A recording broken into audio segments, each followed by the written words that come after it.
It's great to see you all in real life, not just as avatars. But I'm very grateful for all of your work, mobilization, because without it, we would not accomplish some of the results that I want to tell you a little bit about. In Norway, in 2011, horrible terrorist attack took place, killing 77 people and wounding hundreds, mostly teenagers, at a summer camp. And the response by Prime Minister Stoltenberg 2 days after was as follows. We are a small, proud nation, and we are very hurt, but we will never give up our values. Our answer is more democracy, more openness, more humanity, but never naive. We have the responsibility to protect open societies and the great potential of the open internet. And of course, we're not naive about legitimate security concerns. These are the responsibilities of governments to protect us all. But we must give meaning to democratic values, especially in a hyper-connected world. And this requires leadership towards resilience and not erosion. Let us reclaim democracy, let us reclaim the net, and save the internet. Historically, Europeans perhaps have a stronger sense of the need to also protect individual citizens from the state. In the United States, on the one hand, there seems a stronger reliance on markets and companies and a great mistrust in government, except when it comes to national security. And this combination may explain the cocktail that we're in today. At the same time, this country has many very strong laws on paper. The First Amendment, but also the Fourth Amendment, lead to envy all over the world. But when principles are undermined, and security always offers an exception to these laws and principles, what is their value in real life? The US should live up to its promise and its constitution and lead by example, and make sure that it means something to be a democracy and an open society. Imagine how stronger US laws towards protecting internet users' rights would have an exponential impact on the open internet and people using it worldwide. Laws can help technical standards be adopted, such as human rights or privacy by design. And I'm not sure that the global impact of the NSA and the revelations that we've heard about are fully grasped by the President or the Congress. At this point, there is no difference in the treatment of citizens of allied nations when it comes to surveillance. Imagine our citizens who have just faced involvement in a number of our countries with 2 wars for dubious reasons, at great human and political cost, but for the sake of the much valued transatlantic relation. Many of our citizens, such as my parents, still view the United States as a liberator of the continent and are very, very grateful for that. But now we fall under the category of foreigners, and it is completely legitimate for us to be mass surveyed by the United States, and our own governments, our own politicians, people like me, do not have jurisdiction over our own citizens to challenge this. I am truly sad that the US has lost leadership when it comes to advancing the very, very important goals of increasing human rights in relation to technology globally. It is very difficult to credibly tell China, Egypt, or Turkey that they shouldn't engage in mass surveillance or mass censorship. And maybe it's just me, but I haven't heard that many condemning statements coming from your government recently either. For human rights activists the world over, they mistrust US efforts. They wonder, is there a double agenda? Or they are afraid that it is even more easy for their own governments to taint them as being agents of the United States, for example. While the opportunity of soft power for the United States, given the size of your market and given the principles that are in your laws, would be so great to reach out to a virtual global community in a massive way that are looking to the United States or other democracies for an acknowledgement of their struggle for human rights, for free speech, and for a more just society. And we do see the markets responding to the measures taken by the NSA, for example, and the question is, was it worth the price?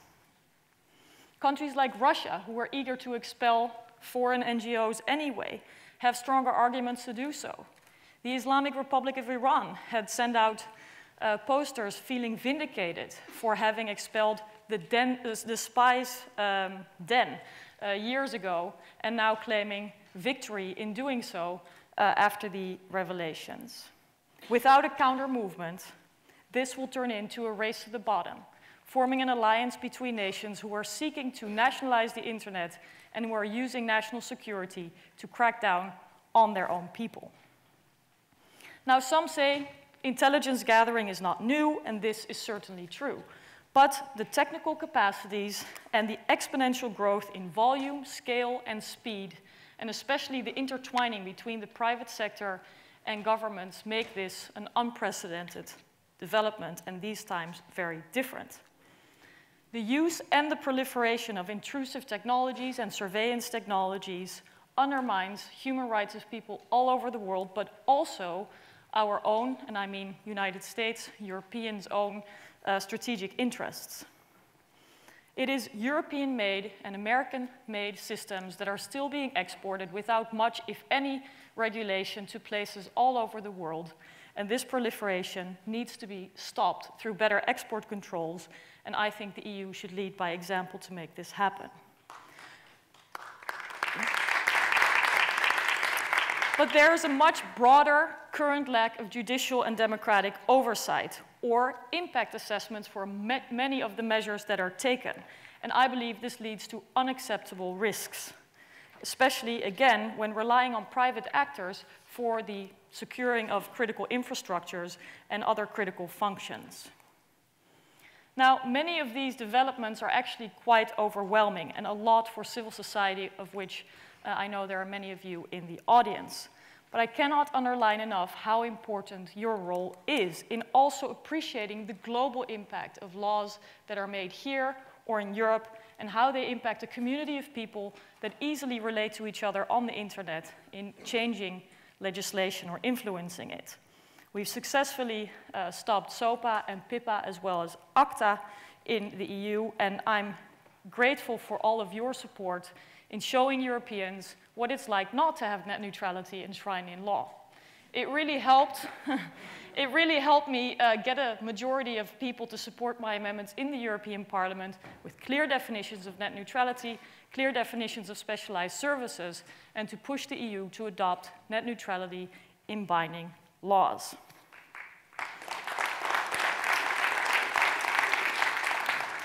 But I can also tell you from experience that change never comes easy.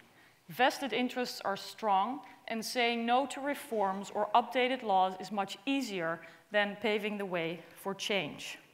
An awareness of the opportunities, but also threats of technologies are very, very important to raise the stakes of decision makers and in inviting them to get more information. The NSA revelations have increased awareness, and not only among people like Chancellor Merkel in Europe. I suddenly heard colleagues saying, well, the weakening of encryption protocols is not something we should support. And I had to listen twice because for years I felt like I was one of the few talking about technology, and suddenly the level of discussion has really improved. And I do see it tipping towards a broader coalition, for example, in the European Parliament, also including more conservative parties who believe that we should not have security at the expense of freedoms, and that we do not even need a so-called balance between security and fundamental rights, but that the two are intertwined and cannot and should not be zero-sum. We see a lot of European developments towards better protection when it comes to data retention, a critical assessment of the role of internet service providers when it comes to intellectual property rights enforcement, the protection of privacy, and a push towards market stimulants to have fundamental rights also creating a competitive advantage.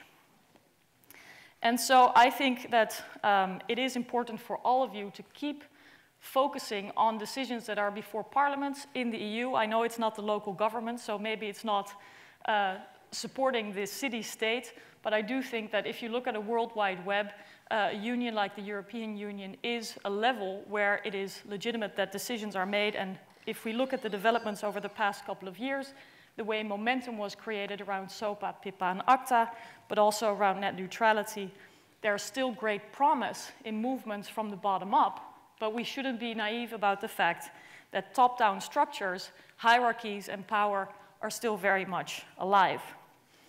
And when I talk to people in, I know this is a broad term, the tech community, I know there's sometimes a bit of an allergy towards politicians or governments, and you're not the only ones.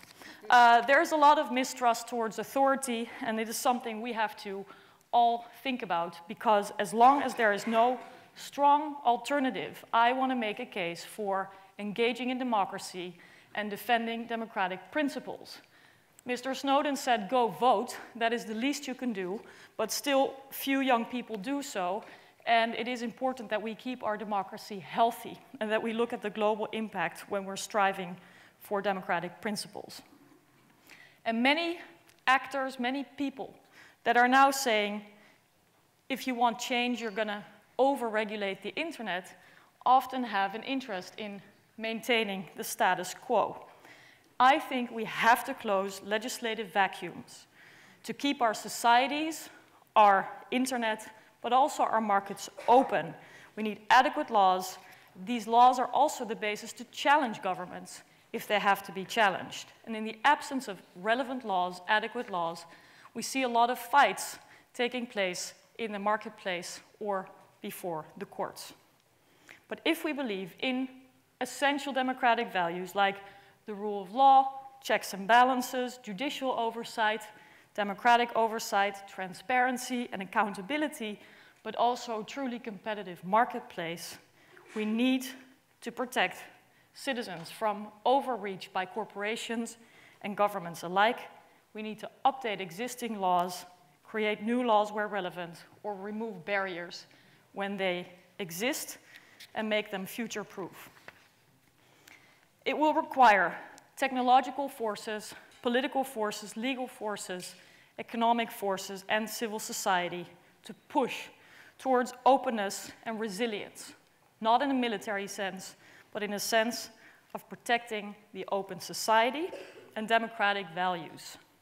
We must strategize to make sure that our answer to threats to the open society is not an erosion from within, but rather a support for more democracy, more openness, and more humanity. Thank you.